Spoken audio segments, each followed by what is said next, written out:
Bonjour à tous, je vous retrouve aujourd'hui pour une nouvelle vidéo qui va être un tutoriel maquillage. On va reproduire ensemble ce look.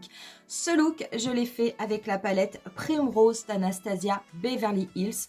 Cette palette que je trouve très belle et pourtant au début je n'avais pas voulu l'acheter. Donc cette palette qui est composée de 10 fards et de 2 blushs.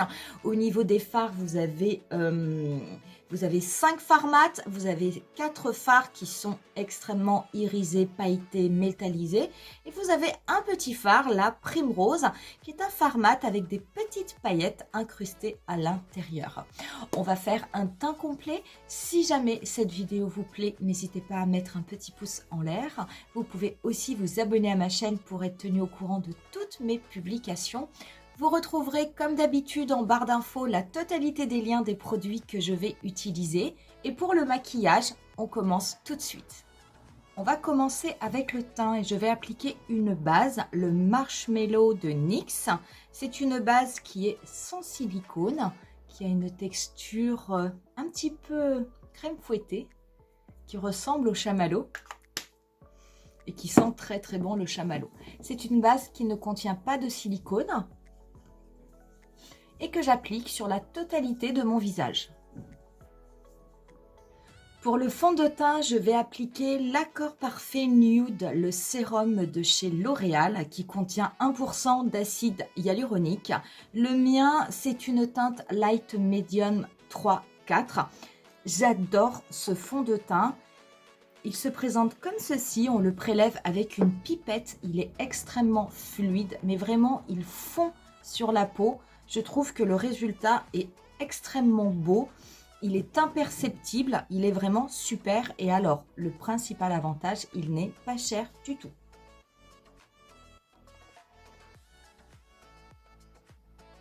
Je l'applique avec un pinceau de chez Real Techniques.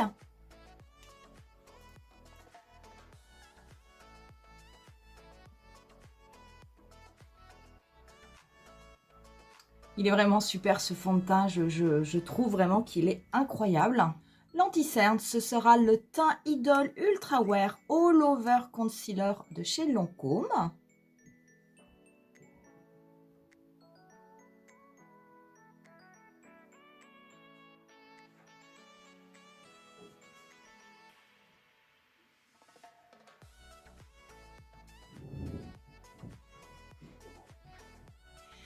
Et la poudre, je vais utiliser la poudre libre fixante de Laura Mercier.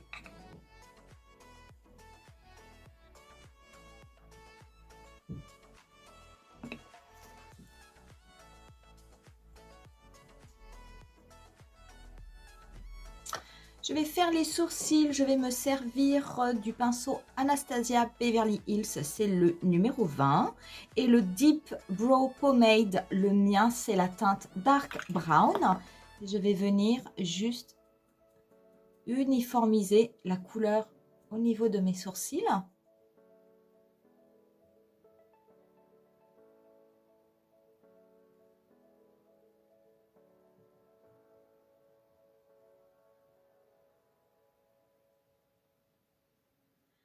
Je vais venir les plaquer en utilisant le Clear Brow Gel d'Anastasia Beverly Hills, qui est un gel transparent. Et je vais appliquer une base sur les yeux et je vais me servir de la base d'Anastasia Beverly Hills, le Eye Primer, qui est vraiment l'équivalent de la base P. Louise, qui est une base qui va permettre au fard d'être extrêmement intense. Donc je vais l'appliquer avec un pinceau sur la totalité de ma paupière.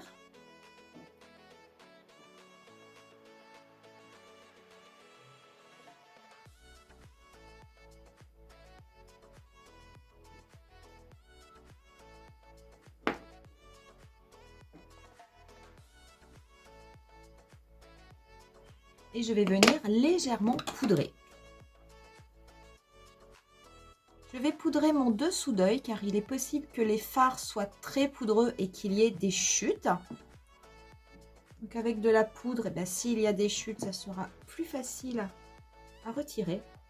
Et on va pouvoir commencer à travailler la palette. Donc il faut faire attention parce que j'ai déjà travaillé un petit peu la palette et vraiment les textures des fards ne sont pas du tout les mêmes.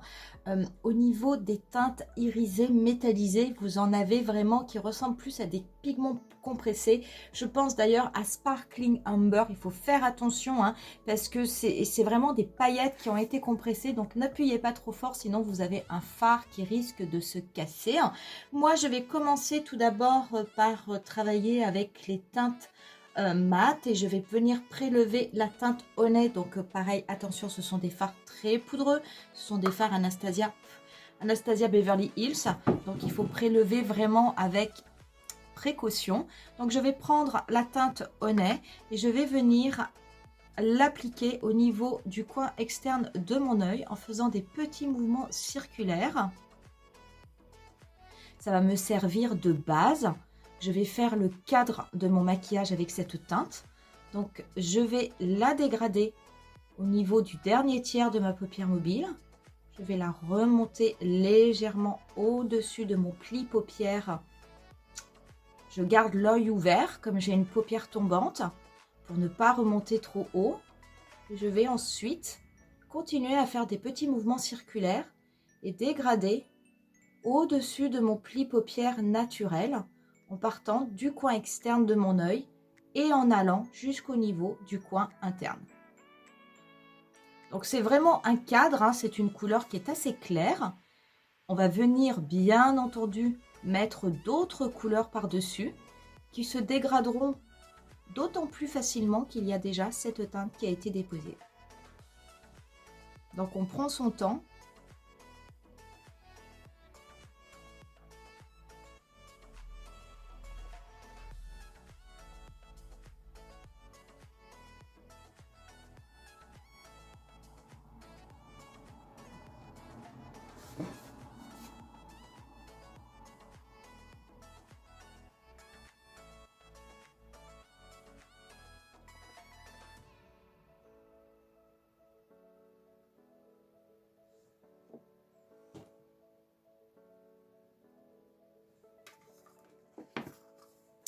Je garde le même pinceau, je vais venir prendre la teinte rouge qui est juste en dessous.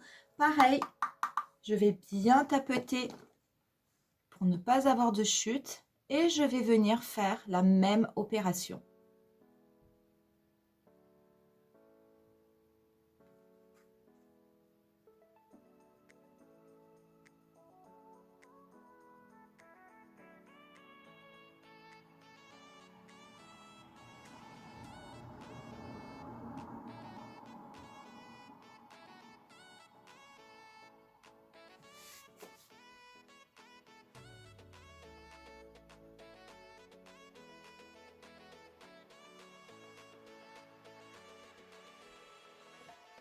Je vais prendre un pinceau MAC 217 et la teinte Deep Berry, cette teinte violine mat très intense.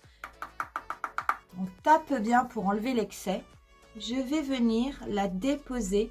Tout d'abord, je la dépose en tapotant au niveau du dernier tiers de ma paupière mobile.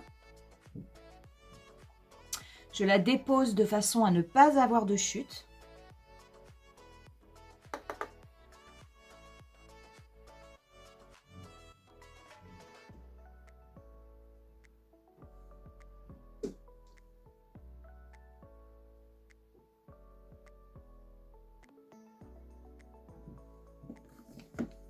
Et ensuite, je me sers de mon pinceau et je viens dégrader la couleur en faisant des mouvements circulaires.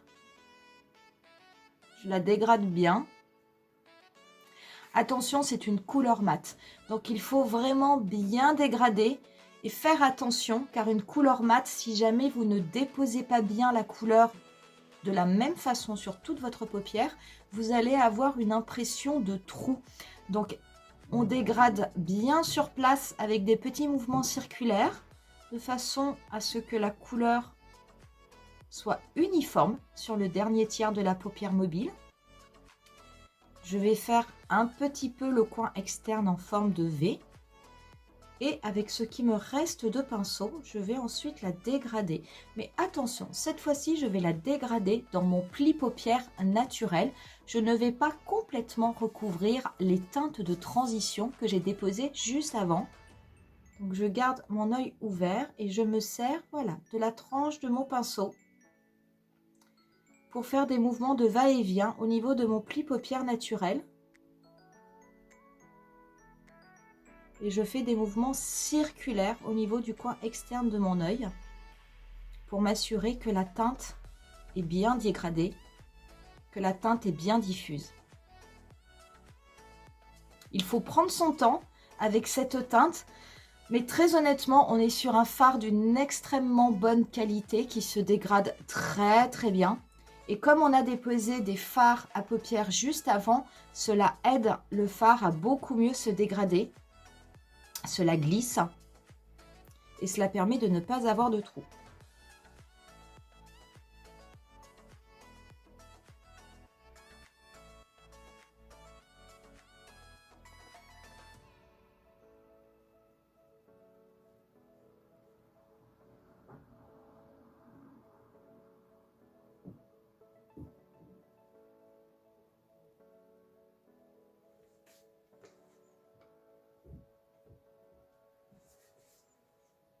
C'est vraiment une très très belle palette, hein.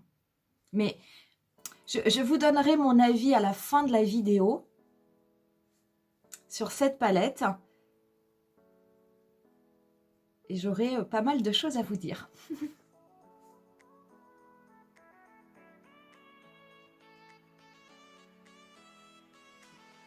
Je reprends juste un petit peu de la couleur Deep Berry. Et je viens retapoter au niveau du coin externe, juste pour intensifier un petit peu cette zone.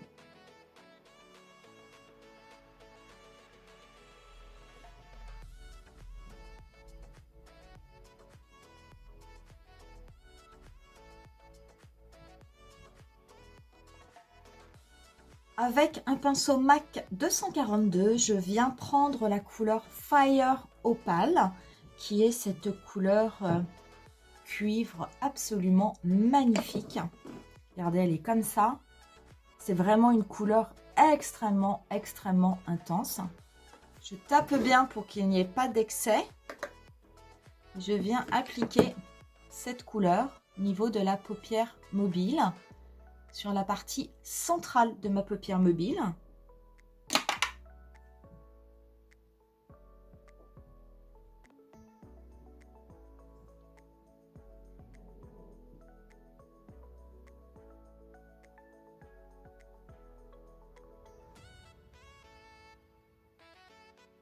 Je viens bien la dégrader au niveau de mon pli paupière naturel.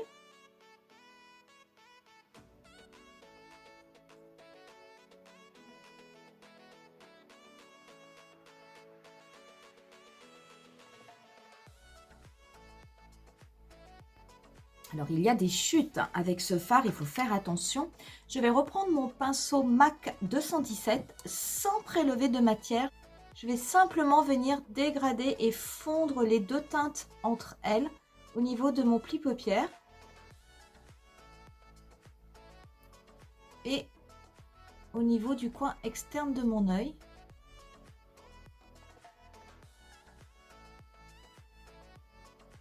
Je reprends mon pinceau MAC 242, je vais le retourner et je vais venir prendre la teinte Sparkling Amber qui est juste au-dessus. Attention, celle-ci aussi, elle s'effrite, donc il faut faire très attention quand vous l'appliquez. Vous pouvez avoir énormément de chutes et je vais l'appliquer au niveau du tiers interne de ma paupière mobile. Je vais peut-être changer de pinceau.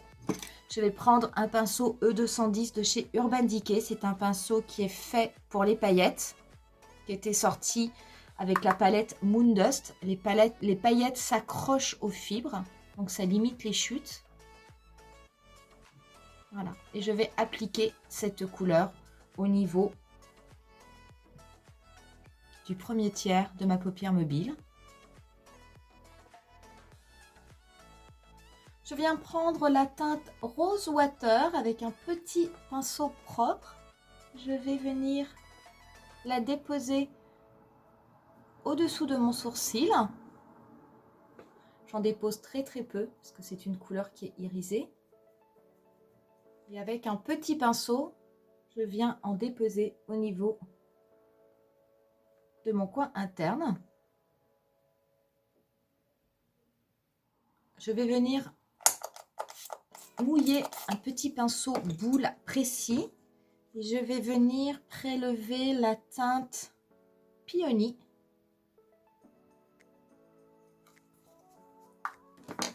que je vais appliquer au niveau de mon ras de cils inférieur.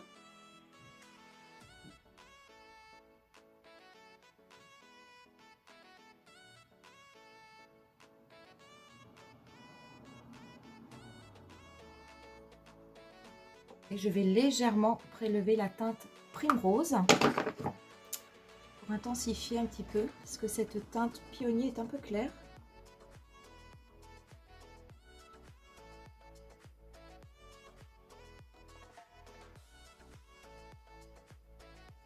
Je vais prendre la teinte Deep Berry et avec un pinceau précis, je vais venir juste intensifier le coin externe de mon ras de cils inférieur.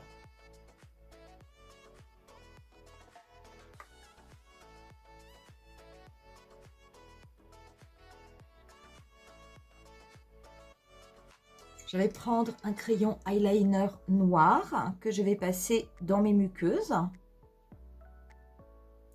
inférieure et supérieure. Et je vais appliquer du mascara et je vais utiliser aujourd'hui le mascara Size Up de chez Sephora que j'aime énormément, qui fait beaucoup de volume.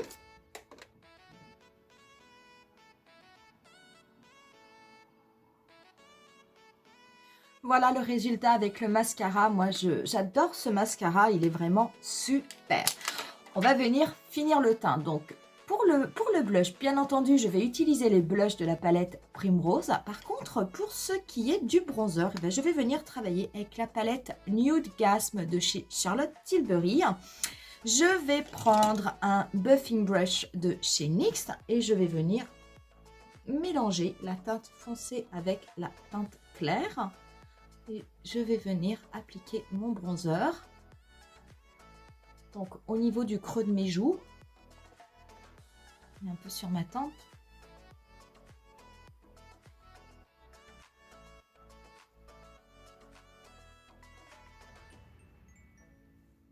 Je vais également en mettre un petit peu au niveau de mon nez.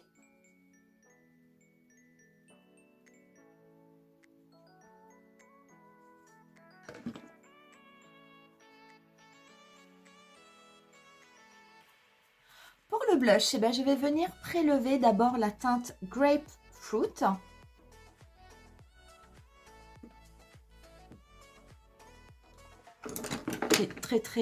C'est très belle teinte.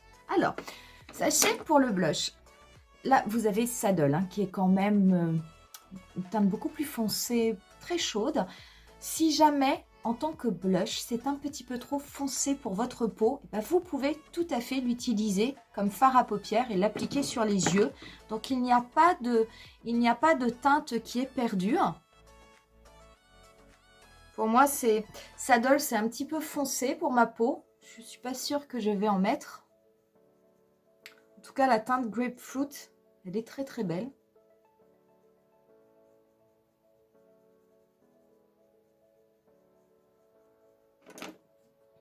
Je vais peut-être essayer, mais c'est vraiment pour essayer. Moi, c'est vraiment... Non, moi, c'est trop foncé pour moi. Non, moi, la teinte Saddle, elle est vraiment trop foncée. Donc, c'est pas une bonne idée d'en mettre. Mais par contre, c'est une couleur que j'utiliserai en fard à paupières parce qu'elle est vraiment extrêmement jolie.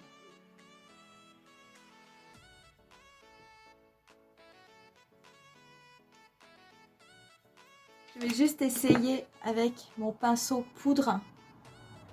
Voilà, je vais estomper que ce soit un petit peu moins intense. Voilà, là, c'est mieux.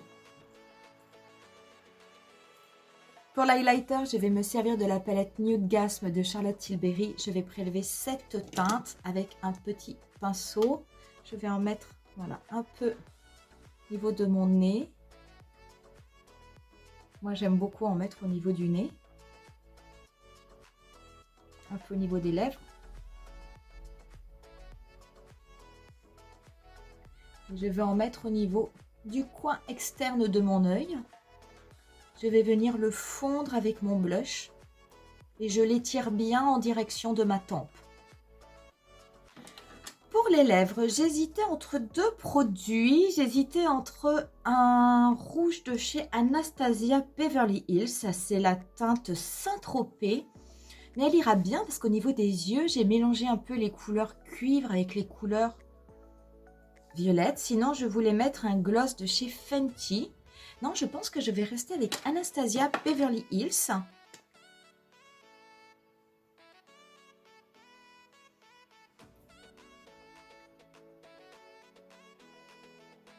Donc c'est un gloss qui a un effet métallisé, c'est la teinte Saint-Tropez.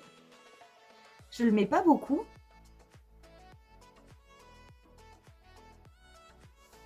Pourtant il est très joli.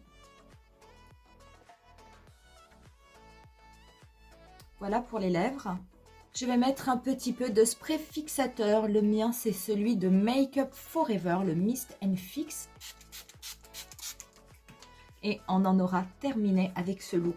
Quoi vous dire de cette petite palette? Elle est vraiment très étonnante, cette petite palette Primrose de chez Anastasia Beverly Hills. Donc déjà, comme je vous disais, si jamais votre peau est un petit peu trop claire pour ce blush, ne vous inquiétez pas, vous pouvez tout à fait vous en servir sur les yeux. Du coup, il n'y a absolument aucune perte.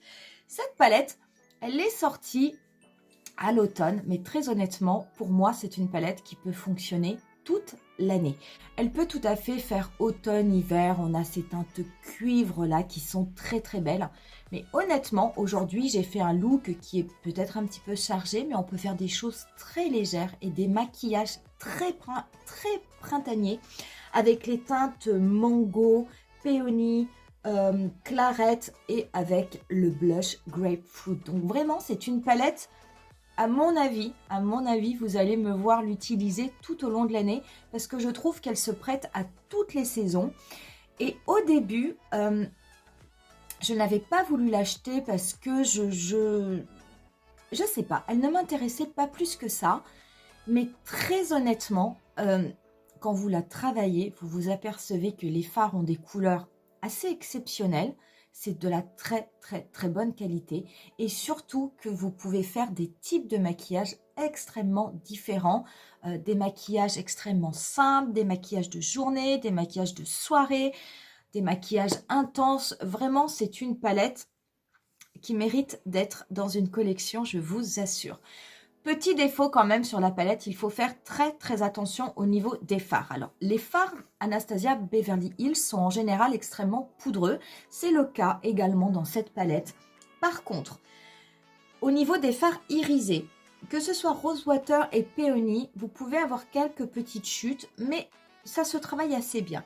Mais ces deux-ci qui sont extrêmement pailletés, Fire Opal et Sparkling Amber, il faut faire attention. Si vous le prélevez avec le doigt, ça a tendance à faire un petit peu des paquets. Si vous le prélevez au pinceau, vous avez énormément de chutes. C'est un fard qui se désagrège un petit peu parce que ce sont des pics. Parce que c'est visiblement les paillettes doivent être compressées. Enfin, c'est... Donc, il faut faire attention. Je veux dire, la composition de ce fard est un petit peu fragile. Donc, vraiment, soit il faut faire d'abord les yeux, vous faites le teint ensuite, ou alors il faut vraiment protéger le dessous d'œil parce que vous risquez d'avoir des chutes importantes.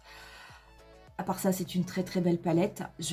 Très honnêtement, je suis assez contente de l'avoir. Donc, je ne sais pas si jamais vous avez cette palette, si vous l'aimez, si vous ne l'aimez pas, si vous l'avez achetée, si vous ne souhaitez pas l'acheter, n'hésitez pas à me le dire en commentaire.